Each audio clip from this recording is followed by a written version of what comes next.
Tonight on Unsolved Mysteries, we investigate the mysterious disappearance of AJ Lee.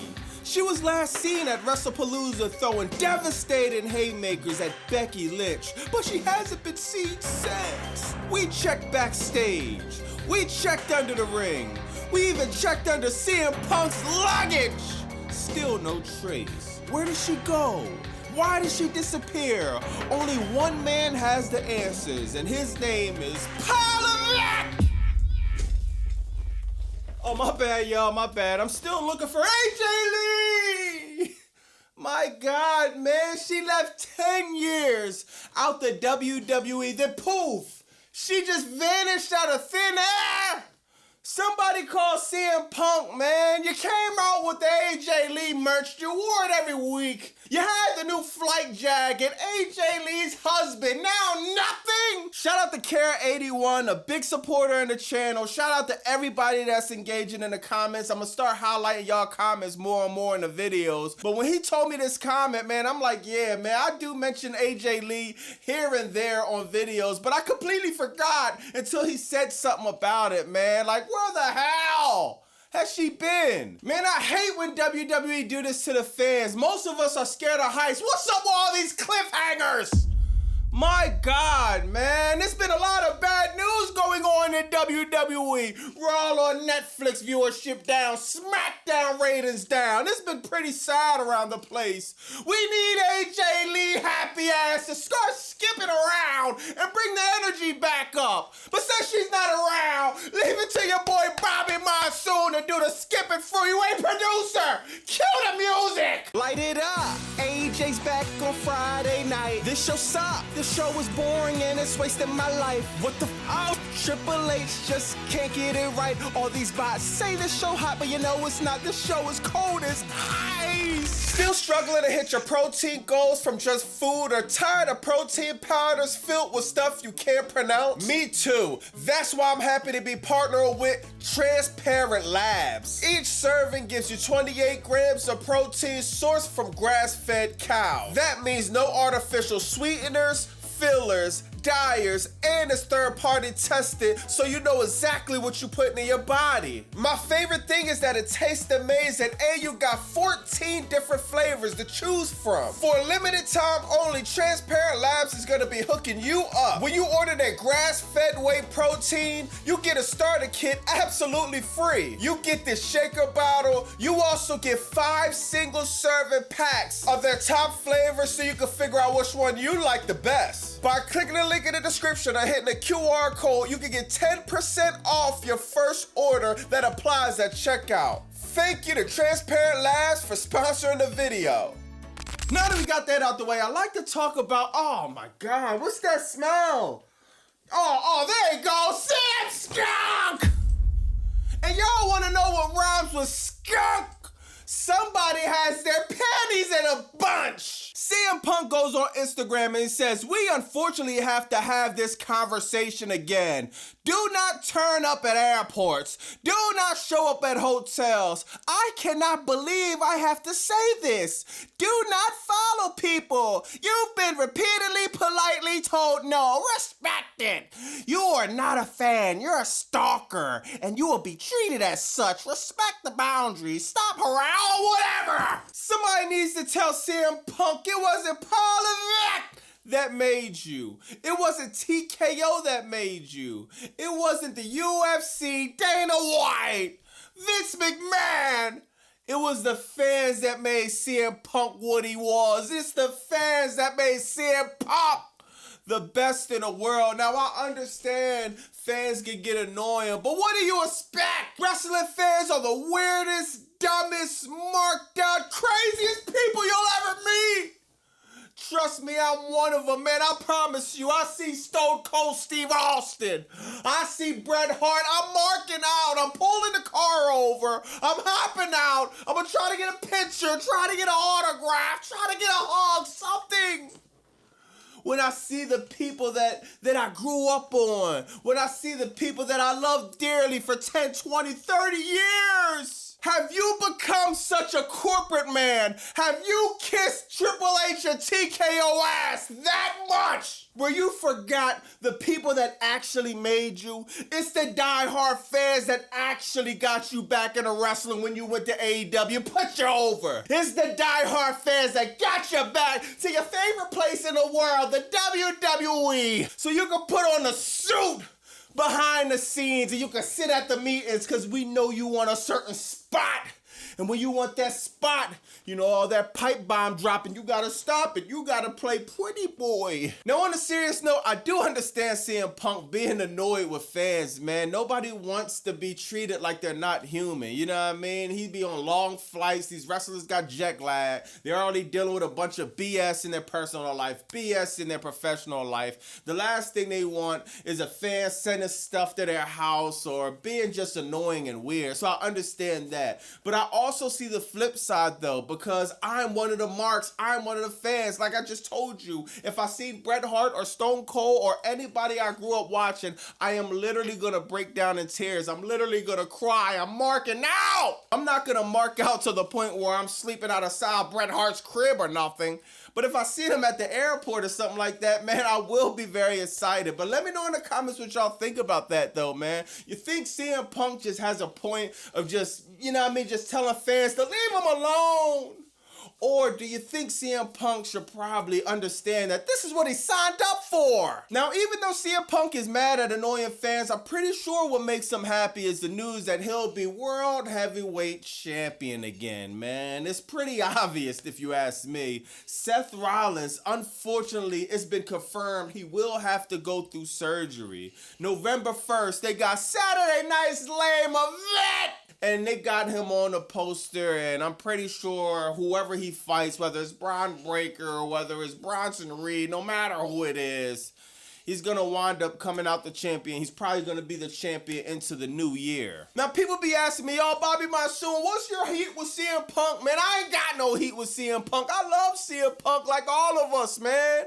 I just hate the creative direction he's been in the past few months. I'm used to the old pipe bomb CM Punk. I'm used to the straight edge. I don't do no drugs CM Punk. That's the CM Punk I like, the one that went against Vince McMahon, the one that went against authority. I think creatively, man, especially after he get the title, I think CM Punk needs to turn into corporate man Punk. He's really doing that in real life. We know behind the scenes, he's gonna want to help superstars have creative direction. He's not trying to tell Parliament how much of a horrible job he's been doing at SmackDown and Raw and the PLEs. He's keeping his mouth shut throughout all the bad creative booking WWE has been doing. I think creatively, if CM Punk made a pivot, if he put the suit on, put the tie on, came out, became corporate man Punk, that would be fire. I would love CM Punk. I'll stop calling him CM Skunk. In other news, there's been speculation that John Cena might be eyeing a match with Matt Cardona for one of his final appearances, and honestly, that comes as a shock. Most people expected his last opponents to be names like Gunther, Braun Breaker, Drew McIntyre, Edge, maybe even one more match with Brock Lesnar, but Matt Cardona, nobody saw that coming. Back when he was Zack Ryder, there was a storyline between the two. Ryder once caught John Cena backstage making out with a girl he liked, left him heartbroken, and just when you thought it couldn't get worse, Kane shows up, pushes Zack Ryder off the stage while he's in a wheelchair, completely humiliates him in front of a crowd full of people and that same girl. Man, that was a rough night for Zack Ryder. Maybe, just maybe, he's looking to get his lick back after all these years. On top of that, of course, he jobbed out the Super Cena. And man, maybe he wants a little redemption. So what do y'all think? Let me know in the comments. Would you want to see Matt Cardona, John Cena for one of his final matches? It's only 4 appearances left. Now it seems like Asho Speed has been in the performance center. He's been training. He's been in the ring. and he's gonna make his official debut, man. We seen him at the Royal Rumble get speared by Braun Breaker, one of the craziest spears of all time. But man, we're gonna see I Show Speed in the full match, man. I showed y'all the video where he met up with Randy Orton at his movie premiere thing he had at a stadium, and they kind of let the footage leak. Then we see this picture, I Show Speed, man. You see Randy Orton in the background. Randy Orton's probably training him, man, and it's like, I'm interested to see how this goes. I Show Speed is going to be on Logan Paul's level, man. I'm telling you right now, dog. This dude is athletic. He has the grind. He has the work ethic. Does he have the passion for wrestling? We're going to find out, man. How do y'all think I Show Speed would do in the WWE ring? And who do y'all want to see him up against? Now, Dynamite started off Toni Storm, Chris Statlander, fire segment, man. Well, Renee, she's doing an interview backstage. Toni Storm is one of the best people doing promos right now. Her whole gimmick, just completely flawless, man. She straight told Chris, man, dog, I don't even know how I feel without the title, man. I'm gonna get mines back at WrestleDream. Statlander letting her know it ain't gonna be that easy. The Statlander you got that time won't be the same one you're getting this time, man. It's gonna be crazy at WrestleDream. If you ask me, I think Statlander gonna go over again. I think it's Statlander time to see what she could do as AEW Women's Champion for the past few months. Toni Storm isn't going nowhere, and we all know that. I think these women are going to have a classic match come WrestleDream, man. What I liked about Dynamite tonight was the segments, man. I love the segments. I love the storytelling building. Darby Allin, Jon Moxley, I Quit match at WrestleDream. This might be one of the sickest matches in history. We might actually see Darby Allin get put on a t-shirt, RIP, after Jon Moxley gets done with him. He promises, man, he's gonna destroy Jon Moxley. They got a nice setup when they did they face-to-face, man. They needed plexiglass. They had to go in a penitentiary for this promo. Jon Moxley telling Darby Allin, he gave him the olive branch. He said, look, man, it's gonna get bad at WrestleDream. The olive branch is here, man. Join the Death Riders. You know, Darby Allin, crazy ass, negative. He said, man, I see what you did to Bryan Danielson. That was one of your best friends, man. I know you'll do the same for me. Jon Moxley says business is business. Out of nowhere, Pac comes out, start whipping Darby Allin ass. Tried to throw him through the plexiglass, man. Pac is a different beast, man. You don't want him on you, man. Of course, the brutal beating wasn't enough for Darby Allin, because he's coming back for more later on. The Death Riders tried to destroy him before WrestleDream even gets here. Darby made it to the ring and met Jon Moxley. Then he pulls out an AEW flag, basically telling him he's not going to quit, letting him know he'll be buried 6 feet deep before he ever quits. Moxley takes it as pure disrespect, hits him with a DDT right on the AEW flag. Man, I can't wait until this match this weekend. Darby Allin is a sick man, dog, seriously. I Quit match, Jon Moxley, Darby Allin. I'm really excited for this one, man. People was calling me, hitting me up, man. They had the Don Callis birthday dinner. Where was you at, Bobby Monsoon? Was you there? Of course I was. Oh, man, I don't see you in the picture. Well, somebody had to hold the camera. Your boy Bobby Monsoon was the cameraman at the dinner time. They wasn't going to let none of the AEW cameramen that are jabronis to do the job, so I had to do it. I had to capture a great dinner, a successful dinner. Man, I'm liking what Don Callis doing, man. Kyle Fletcher, Okada, and the family's growing, it's getting bigger, man. But in all seriousness, no, man, somebody tell me, where the hell is Andrade? Where's Andrade at, Tony Khan? Dog, certain shit is starting to piss me off. We need some type of story. We need some type of explanation. Man, is Andrade the same place where AJ Lee's at? He's supposed to be at the dinner. Where has he been? I've been calling his phone. I've been texting Andrade. I'm getting sent straight to voicemail. Somebody in the comments let me know, where the hell do you think Andrade's at? Takeshita, you know, he wasn't in town, so he was on the TV screen. And Okada, he turns off the TV screen and he says, oops, my bad. Okada's pretty funny with it whenever he wants to be, man. Seriously. We got Brodito versus Okada and Takeshita, man. This is going to be interesting, man. Seriously. We all know that In real life, bro, Brodino, I love the tag team. I'm loving what they're doing. But Okada and Takeshita, when they're on the same page, there's no way Brodino's going over. But will they, though? They already went over on an episode of Dynamite previously. I'm interested in seeing, will Tony Khan put the AEW World Tag Team Champions? Will he give them to the Don Callis family, or will he keep them on Brodino, man? It could go either way with me. Obviously, I'm biased if the Don Callis family come away with the tag team champions, but man, Brodino, I love that tag team, man. I'm liking everything they doing. Let me know in the comments what y'all think and who's going to come out on that one. The main event was a trios match. The Ops versus LF5. Hangman Adam Page on commentary, and of course, Samoa Joe and the Ops get the win.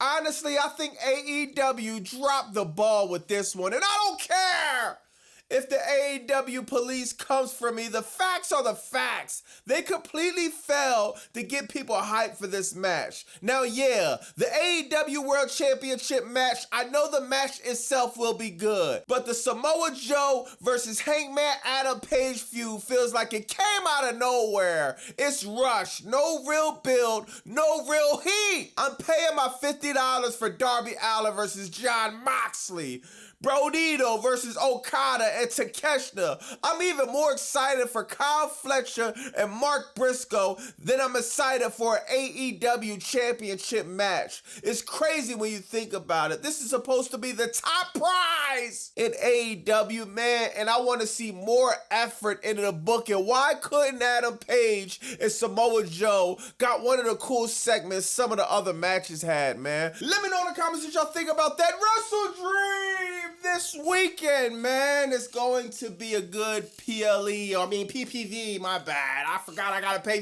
$50 for WrestleDream, man. I really don't got it, but I'm gonna pay it, man. Seriously, I'm looking forward to the I Quit match. I want to see the tag team match with Brodino and them. I want to see Hangman Samoa Joe, man. I want to see Tony Storm, Chris Stratland. There's a lot of things I want to see, so I'm gonna give AEW the $50, man. Also, let me know what you think about CM Punk. He's going to be the new World Heavyweight Championship. Even a blind man could see this coming.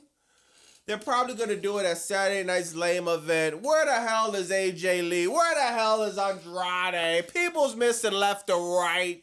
Let me know in the comments if you have any clue where these people are. Friday, you know we got Crackdown.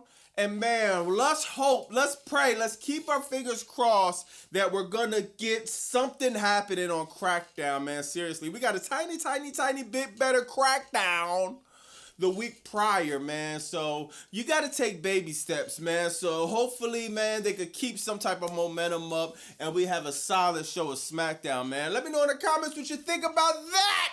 It's Bobby Monsoon 215. Like, comment, subscribe. Bye!